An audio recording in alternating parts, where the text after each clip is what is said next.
Alexandre Morin-Villouellette et Mario Dumont. En manchette dans cet épisode, des premiers citoyens canadiens sont rapatriés d'Israël et une aide humanitaire est débloquée par le Canada. François Legault inaugure le complexe hydroélectrique de la Romaine. Air Canada, elle, est poursuivie pour avoir facilité un vol de lingots d'or et Trump est critiqué pour ses propos sur le Hezbollah. Tout savoir en 24 minutes.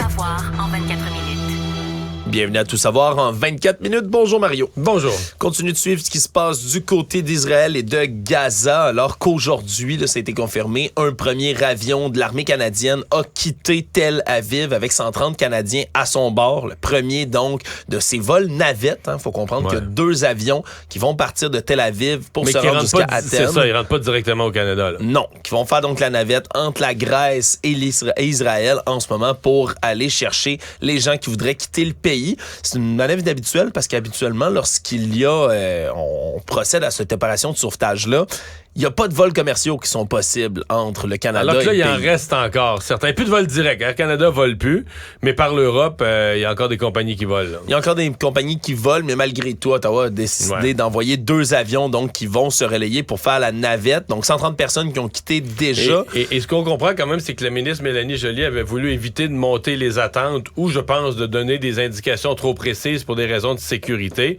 Mais au moment où elle faisait sa conférence de presse la veille, le plan est à ce qu'elle disait, on prépare des rapatriements d'ici la fin de la semaine, mais le plan était très avancé là, parce que 24 heures après sa conférence de presse, l'avion décollait de Tel Aviv avec des Canadiens à bord, donc on était déjà en marche au moment où elle l'annonçait. Ouais, puis là, il y a environ 1000 personnes qui souhaiteraient partir, là, selon les premiers chiffres qu'Ottawa avance en disant qu'il pourrait y en avoir bien plus là, qui pourraient se joindre à ce nombre-là. C'est 4227 Canadiens en tout et partout qui sont inscrits là, en Israël auprès des services consulaires, 475 dans les territoires palestiniens.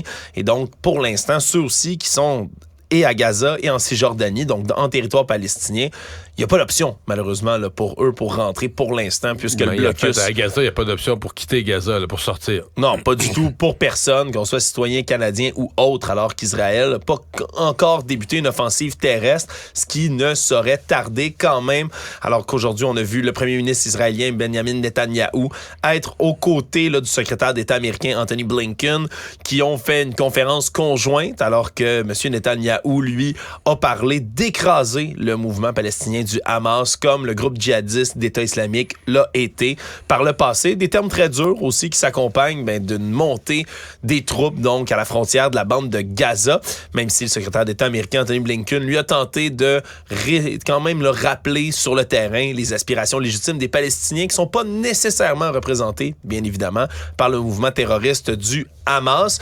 On a d'autres soutiens également étrangers qui s'en viennent pour Israël. 2 autres navires de guerre. Cette fois-ci, c'est pas les États-Unis qui les envoient, c'est la Grande-Bretagne qui a décidé de dépêcher. Donc, 2 navires de guerre qui vont venir se joindre aux escortes. Mais ça, moi, je vois tout ça, là, en commençant par les Américains, là, l'immense USS Gerald Ford. Pour moi, c'est de la force de stabilisation. Là, puis les navires, il va y avoir un autre navire américain, un deuxième presque aussi gros. Ouais, le Dwight D. Eisenhower. Exactement. Puis les 2 Britanniques. Moi, je vois vraiment ça comme une espèce de force de dissuasion qui veut pas se mêler de la guerre en cours, mais qui veut dire à tous les autres joueurs, au Hezbollah libanais, à l'Iran ou à quiconque d'autre aurait le goût de dire « je vais profiter ou je vais ouvrir un deuxième front contre Israël, je vais m'en mêler ». C'est une façon de leur dire « jouez pas à ça. Là. Restez en dehors de ça, ça va mal virer ». Ouais, donc pour stabiliser la zone, et c'était pas la seule annonce aujourd'hui, celle de l'évacuation qu'Ottawa allait faire. On a indiqué qu'on fournira un nouveau montant de 10 millions de dollars d'aide humanitaire qui va être acheminé là, par des organismes pour répondre aux besoins urgents. Oui, en Israël, mais également en Cisjordanie et à Gaza. Soutien financier pour fournir nourriture, eau, aide médicale d'urgence et autres services de protection. Parce qu'on le sait, là, tout ce qui est vivre de base a été coupé là, par le blocus israélien à la bande de Gaza. Et on a quand même une inquiétude légitime, Mario, qui revient quand on fournit de l'aide en Palestine, celle que cet argent-là soit détourné, entre autres, par le Hamas. Ce qui n'a pas été aidé aujourd'hui, entre autres, par une vidéo de propagande qui a été publiée par le Hamas lui-même même où on voit comment on produit une partie des fameuses roquettes là, qui sont lancées en masse par le Hamas jusqu'en terre israélienne. Puis on les voit déterrer, ni plus ni moins que des aqueducs, là, des conduites d'eau un peu partout. Des aqueducs qui ont été donnés pour une bonne partie par de l'aide internationale, de l'aide humanitaire pour fournir l'eau, de l'aqueduc. Oui, ces pipelines, pas ces pipelines-là, mais ces conduites d'eau-là, si je ne m'abuse en plus précisément dans la vidéo, ça a été identifié selon certaines sources comme du soutien français qui avait été donné donc en Palestine. Donc là, on déterre les tuyaux. On déterre les tuyaux, on les vide, on les nettoie, puis on utilise les tuyaux comme étant le corps, justement, de la future roquette, donc d'une espèce de missile qui va servir à aller bombarder le sol israélien, ce qui démontre qu'il y a vraiment une implantation importante du Hamas en bande de Gaza. Et ce qui augmente la crainte que plusieurs pays ont, parce que je pense que le Canada en est un, beaucoup de pays de bonne foi ont voulu aider la Palestine, ont voulu aider les citoyens de la bande de Gaza, la misère humaine qu'il y avait là. Mais tu sais, probablement que les Français, quand ils payaient pour des tuyaux, ils se disaient, bon, ben là, qu'est-ce que tu veux faire? Tu sais, tu peux pas imaginer, là, ça va finir de l'armement, tu dis, ben là, on donne des tuyaux, c'est de l'aqueduc. Probablement que ça a jamais été donné au Hamas. La plupart des pays occidentaux donnaient à des groupes ou à des organismes, donc pour s'assurer que ça aille au... Là, tu vois, ils déterrent les tuyaux puis ils font des missiles avec. Oui, puis là, on dit que cette aide de 10 millions de $-là, on va veiller du côté du Canada à ce qu'il n'y ait pas un sou qui tombe entre les mains du Hamas. C'est l'attribution là, à des partenaires, entre autres de la Croix-Rouge canadienne, qui vont être donnés. Le Croissant-Rouge palestinien, entre autres, et Magen David Adom comme organisme. Évidemment, on n'a pas précisé comment on va éviter que cet argent-là se ramasse dans les mains du Hamas, mais c'est certain que ça va rester une préoccupation majeure là, pour tous les pays, tous les joueurs qui vont vouloir donner un certain soutien aux Palestiniens coincés en bande de Gaza. De retour au Québec maintenant, c'était jour d'inauguration, Mario, alors qu'on a inauguré le complexe hydroélectrique de la Romaine. Bon, il était déjà en activité depuis 1 an, mais c'était quand même l'inauguration officielle. En fait, même le 2 et le 1, le réservoir 1 et le réservoir 2 sont en activité depuis 7, 8, 9 ans. Là. Ça fait plusieurs années. Mais ça n'avait jamais été le complexe dans ça, parce que Philippe Couillard était allé inaugurer le 3. La Romaine 3 en 2017. Ça avait été fait en 2017. C'est ça. Mais c'est parce que là, c'est comme le complexe. D'abord, le 4 avait jamais été inauguré, mais le complexe dans son ensemble avait jamais été inauguré. Donc là, on a fait vraiment, tu sais, en tout cas, moi, c'est des cérémonies politiquement payantes. Là, tout le monde veut être là.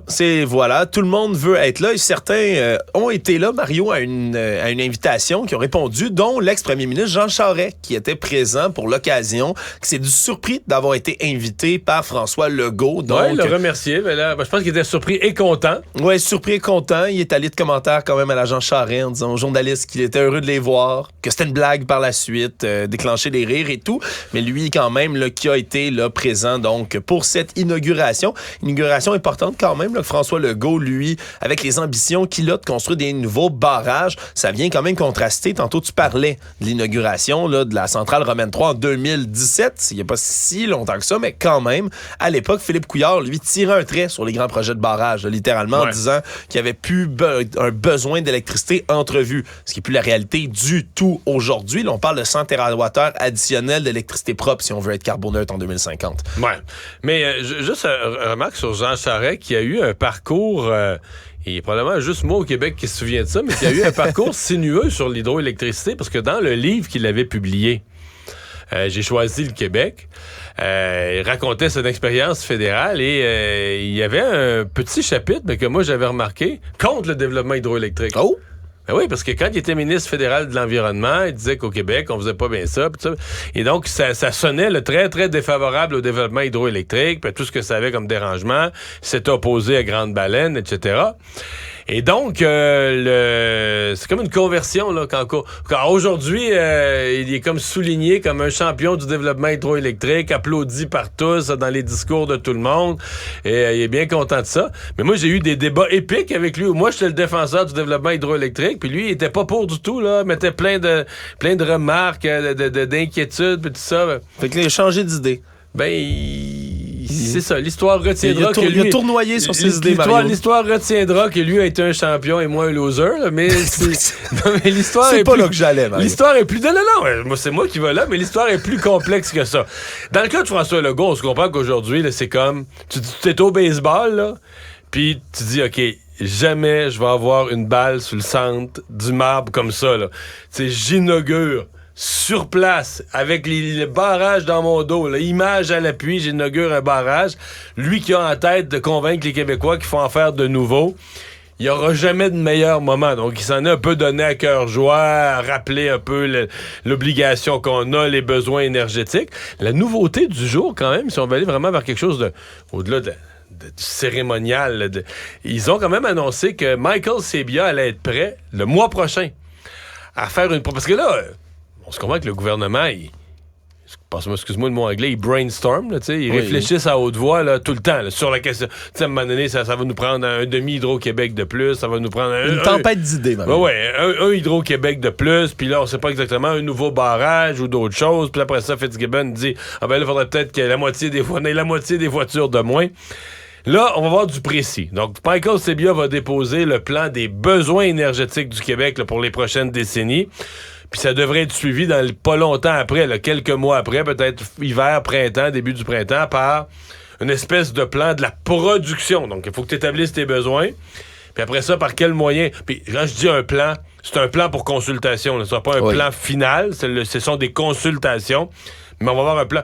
Et là, je pense qu'on commence à avoir hâte de jaser autour de quelque chose, là, tu sais, pas juste des hypothèses, là, tu sais. Lancé en l'air sur le coin d'une conférence de presse par un ministre. Mais de dire, telle affaire, c'est-tu sérieux? Un nouveau barrage, c'est-tu sérieux? Qu'est-ce qu'on négocie avec Terre-Neuve? Le relancer du nucléaire, c'est-tu sérieux?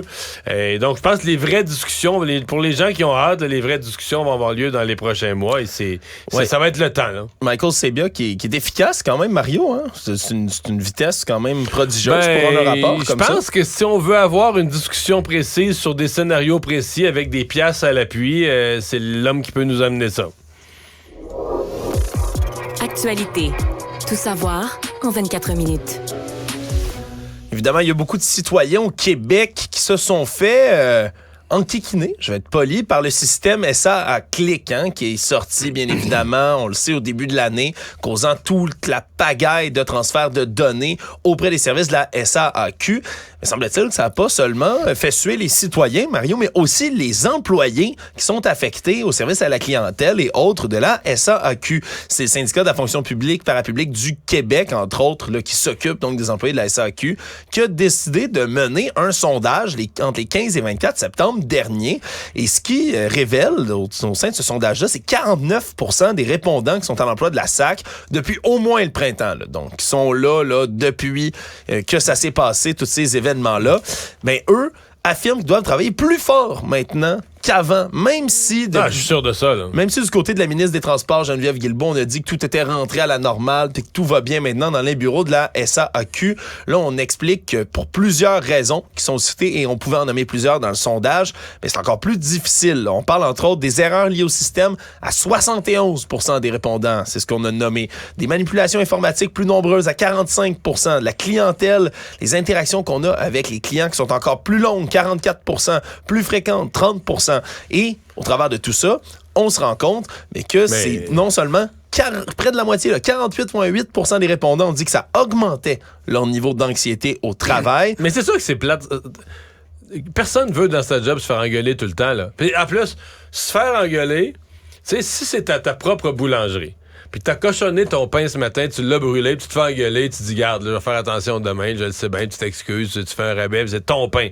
Mais là, l'employé, là, il contrôle rien. Là. Il a rien décidé, rien fait, c'est des boss au-dessus de lui qui ont fait le changement informatique. Lui, l'employé, là, il peut, quand tu dis, tu peux rien faire, puis... Tu te fais engueuler parce que là, veut dire, le PDG, là, il est pas sur le téléphone avec le monde ou au comptoir en face du monde, là, avec les gens qui sont frustrés ou que ça marche pas, il engueule la pauvre personne qui est au bout de la ligne ou dans sa face. Fait que c'est certain que c'est désagréable. Tu travailles plus fort, puis t'es toujours avec du monde sur de mauvaise humeur. Là. Tout le temps des clients, là, que c'est la 4e fois qu'ils viennent, ils ont perdu des heures, ils ont perdu une journée d'ouvrage, ils ont perdu des revenus, sont frustrés au coton. Fait que tu passes ta journée à servir du monde de mauvaise humeur sur une situation que tu contrôles pas, puis où tu peux pas vraiment faire de miracle, parce que dans le fond, le système informatique, il marchait pas pour les employés non plus. Moi, tu vois, j'ai changé d'auto la semaine passée. Puis le monsieur au garage qui est en charge de toutes les transactions avec la SAAQ, il me disait que ça commence à aller mieux là. Depuis la semaine passée, il me disait que ça allait mieux depuis une semaine ou deux, qu'il sentait là, que c'était un peu plus fluide, il n'y avait pas d'erreur, il avait l'impression, tu vois, son sentiment, j'ai l'impression que là, ils reprennent le dessus là. Ouais. Depuis, écoute, ça dure depuis. Ils ont fermé les services, je vais pas me tromper de date, c'était-tu le 20 janvier ou le 19 janvier, ouais, quelque chose comme ça. Du genre. Puis ça a rouvert à mi-février. Donc, depuis la mi-février que c'est rouvert avec des problèmes. Oui, c'est sûr que c'est loin de ce qu'annonçait Mme Guilbeault, elle, en août dernier, en disant que tout était rentré dans l'ordre finalement. Et ce qui est encore plus inquiétant, vraiment, pour la société d'État, c'est qu'au travers de tout ça, anxiété, problèmes, charge de travail augmentée, etc., mais pour les employés, on dit que ça a fortement augmenter le désir de quitter la SAAC pour 33% des personnes sondées. 27% affirmé que c'était leur désir de partir qui augmentait légèrement. Donc, on a quand même au-dessus de 50% des employés qui ont plus le goût de partir, mettons. Mais dans le secteur public, c'est triste à dire, mais pour connaître des gens qui y travaillent... tu sais qu'à la salle à dîner, là, des gens qui parlent de leur retraite puis de leur départ puis qui partiraient si c'était pas de leur fonds de pension. Il y en a malheureusement dans tous les ministères un peu trop, là.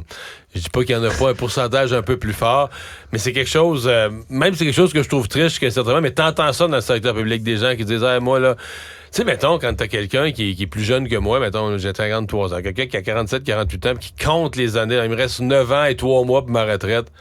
Tu dis, bon, Yann, toi, t'aimes ta job? Tu comptes les mois? Jugement, une ex-dirigeante du parti de Valérie Plante est accusée de fraude électorale dans la formation politique de Projet Montréal. On est dans l'eau chaude en ce moment, depuis qu'Élections Québec a remis un constat d'infraction. On parle de constat pour manœuvre électorale frauduleuse. Celle qui est visée, c'est la directrice générale du parti en 2015 et 2018, Marie Depelto-Paquette, qui a reçu ce constat d'infraction-là, fin septembre. Elle aurait remis un rapport de dépenses électorales incomplet, donc, ou qui mentionnait donc quelque chose d'un renseignement de faux. Et c'est des faits qui remontent quand même à la campagne électorale municipale de 2017, celle qui a emmené Valérie Plante en tout premier lieu à la tête de la ville de Montréal. Et là, ce qu'on explique, c'est une omission comptable, semble-t-il, des déclarations des heures supplémentaires travaillées par des employés de Projet Montréal qui n'étaient pas étalées dans tout ça. Pour l'instant, Mme Depelto-Paquette a plaidé non coupable à cette manœuvre, de manœuvre électorale frauduleuse. On a épluché tous les dossiers financiers de Projet Montréal du côté des employés d'Élections Québec là-dedans. C'est sûr, c'est une nouvelle qui peut sembler un peu complexe pour les profanes de la politique, Marion, mais ça devient sérieux là, dès qu'on parle de manœuvre électorale frauduleuse, même si c'est pour de l'argent quand même. Là, le plaider non coupable, fait qu'il faut toujours cette présomption d'innocence. Bien sûr. Mais c'est certain que c'est toujours, quand un parti comme celui de Mme Plante arrive, elle se présente contre Denis Coderre, avec cette notion qu'elle va laver plus blanc que blanc dans une ville, Montréal, qui a eu sa part de problèmes de toutes sortes. Puis tout à coup, tu apprends plusieurs années plus tard que, oups, dans cette première élection, son parti est accusé de manœuvre électorale frauduleuse. Je pense qu'il y a certains électeurs qui vont venir les sourcils en point d'interrogation, mais bon, restons prudents tant qu'on plaide non coupable, faut attendre. Économie. On apprend aujourd'hui qu'Air Canada est poursuivi par le géant américain de la sécurité Boeing, qui dépose donc une poursuite en cour fédérale pour négligence du côté d'Air Canada. Tout ça qui vient dans la suite de cette histoire que peut-être certains avaient oublié, qui remonte en avril dernier, alors qu'on a vu un vol massif de lingots d'or, Mario, histoire dans laquelle Air Canada est plus impliqué qu'on pensait finalement. Il paraît pas particulièrement bien. Pas particulièrement bien, c'est le mot, Mario, parce que on a au départ, le 17 avril dernier, un homme qui se présente à l'entrepôt de fret d'Air Canada, à l'aéroport Pearson de Toronto, vers 18h30 à peu près. Et lui arrive là-bas, présente au personnel donc d'Air Canada qui est là, une copie d'un bordereau d'expédition aérienne. Donc, vient chercher, en grosso modo, un colis. Vient chercher un colis sur place. Le problème, c'est qu'on livre certains colis dans les aéroports qui valent plus que d'autres. Et c'était le cas du colis à ce moment-ci. Et le bordereau, lui, était complètement frauduleux, mais le personnel d'Air Canada a pas fait les vérifications nécessaires, semble-t-il, autour. On remis les cargaisons à l'individu qui a pris la poudre d'escampette. On n'a toujours pas interpellé personne dans cette histoire-là, donc l'individu, le voleur est toujours au large. Le problème, c'est la cargaison, Mario. On n'a pas remis une coupe de bas blanc à l'intérieur d'une caisse, là. C'est 400 kg, donc c'est à peu près 900 livres de lingots d'or. Ça vaut 20,3 millions de dollars, 2,6 millions de dollars aussi en billets de banque, clair et net. Donc, est parti avec un vol de près de 23 millions de dollars au total. Tout ça, là, après être rentré là comme dans un moulin puis être ressorti avec la cargaison. Ouais. Mais je trouve quand même, je suis surpris. En fait, je suis étonné qu'il n'y ait pas une procédure de double vérification, qu'il n'y ait pas, dans le fond, 2 niveaux de colis. Parce que ce que je comprends, c'est que tu présentes le bon. Fait comme tu dis, ça aurait été de l'équipement pour réparer de la machinerie. En fait, tout ce qui est transporté par avion vaut un peu cher, là, parce que sinon, tu prends un moyen de transport moins coûteux. Si tu transportes par avion, c'est plus coûteux. C'est parce que c'est soit précieux, soit urgent, soit, mais tu sais, il y a une raison. Donc, déjà, je pense qu'on devrait être soucieux avec les colis, mais là, quand même, des lingots d'or, t'es à un autre niveau. Oui. Alors, moi, j'aurais pensé qu'on a une procédure avec quasiment l'empreinte digitale, puis la triple signature, puis la double vérification, puis envoyer par là. Ça me paraît quand même... tu montes un bon de livraison, puis tu pars avec des lingots d'or, ça me paraît grotesque quasiment, là. Oui, absolument. Mais on est parfois surpris là, avec des procédures... Tu sais, peut-être que si on parlait aux gens là-bas, ils diraient, ben regarde, c'est toujours fait de même, ça fait 20 ans qu'on fait ça de même avec la Brinks, il n'y a jamais eu de problème. Mais la Brinks dit avoir utilisé le service Air Canada Sûreté d'Air Canada Cargo qui promet... Fait que c'est quoi le pas sûreté? C'est que tu montes même pas de bon. Hey, moi je suis Gaston, je viens chercher... J'ai cherché le lingot. Je viens chercher la boîte, là. C'est celle-là. Celle en haut, à deuxième rangée. C'est exact. C'est fou, là, parce qu'on dit que c'est un coût additionnel pour l'expéditeur, on promet des mesures de sécurité supplémentaires. J'ai aucune idée ce que c'est. Fait que ça, si c'est le service sûreté, je veux vraiment qu'on me décrive le service régulier ordinaire. Ouais, mais là, le problème, c'est que Brinks se sont heurtés aussi au légendaire service à la clientèle d'Air Canada. Mario, ils ont demandé un remboursement complet pour la valeur des lingots disparus et on s'est resté complètement lettre morte du côté d'Air Canada. Là, pour vrai, là, tu me fais plaisir. De savoir que la Brinks aussi a les mêmes problèmes que les moi. pauvres transporteurs aériens. Que Bibi, là, que moi, là. Oui. Heureusement, ils n'ont pas perdu tes lingots, Je me sens moins seul, je me sens moins Calimero. Je me dis, garde, moi, j'ai pas de service, j'ai rien qui marche avec Air Canada. Ils m'ont annulé un voyage. Mais la Brinks s'appelle, puis ils ont le même service. Ça me fait vraiment du bien. J'espère que tu parles pas souvent des lingots avec Air Canada. Non, justement pas, mais c'est ça. C'est justement, je me dis, mais ma foi, OK, je suis comme tout le monde. Non, ils sont mauvais égal, Mario. Ça, c'est la bonne nouvelle. C'est la justice. Mais c'est ça un peu. Ça doit être un modèle un peu socialiste. Le mauvais, mais mauvais égal pour tout le monde. Tout le monde va passer par le même Tout le monde palier. égal. Les riches puis les pauvres, tout pareil. Le Monde. À l'international. Si j'étais la Brinks, là, je viendrais mauvais, là. Oui, hein? Mais je pense que c'est pour ça qu'ils déposent quand même. C'est pour ça que c'est dans les nouvelles aujourd'hui. Oui, une poursuite en cour fédérale. Je Je pense qu'ils sont frustrés un tout petit peu. Moi, quand je suis frustré contre le Canada, ça passe pas aux nouvelles. Oui, c'est correct. Mais ça devrait, par contre, Mario. On va en faire une affaire de nouvelles prochaine fois. Va. On revient à Donald Trump qui fait encore les manchettes, bien évidemment, bien que le projecteur de l'actualité internationale n'est plus sur lui en ce moment, bien qu'il soit focusé sur Israël, mais a trouvé quand même le moyen de faire parler de lui hier soir, alors qu'il était là dans une conférence politique, à son habitude, meeting électoral de Floride, et il a eu des propos dans lesquels il a qualifié le Hezbollah, on se souviendra donc faction libanaise pro-Iran qui, entre autres, supporte, est un allié indéfectible là, donc du Hamas en Israël, eh bien, il a qualifié le Hezbollah de très intelligent. Ils sont tous très, très intelligents. Encore utiliser ces termes-là, après tout ce qu'il a vu, qualifiant le Hezbollah. Ne manqua pas, bien évidemment, de dire qu'Israël n'aurait jamais été attaqué si lui, M. Trump, était encore président. Donc, mais c'est des propos qui ont quand même pas passé. Puis de plusieurs côtés, Mario, bien évidemment, Joe Biden, son futur rival pressenti à la présidentielle de 2024, a dit que ça n'a aucun bon sens. Même chose quand même du côté là, de ses opposants dans la course, l'investiture républicaine. Habituellement, Ron DeSantis, qui est lui aussi candidat, qui est très discret, qui n'ose pas trop s'attaquer à Donald Trump. De front, là, ouais attention. De front, dit que c'était des propos complètement aberrants de faire l'éloge comme ça des terroristes du Hezbollah. Et donc, M. Trump qui trouve encore le moyen de faire parler de lui, mais est-ce que c'est extrêmement inhabituel de sa part? Non. On se souviendra quand même que le lendemain de l'invasion russe en Ukraine, là, dès février 2022, il avait expliqué, selon lui, que la stratégie de Vladimir Poutine relevait du pur génie. Donc, M. Trump qui continue à applaudir les autocrates et les mouvements comme ceux-là. Quoi de nouveau sur le soleil, Mario? Résumer l'actualité en 24 minutes, c'est mission accomplie.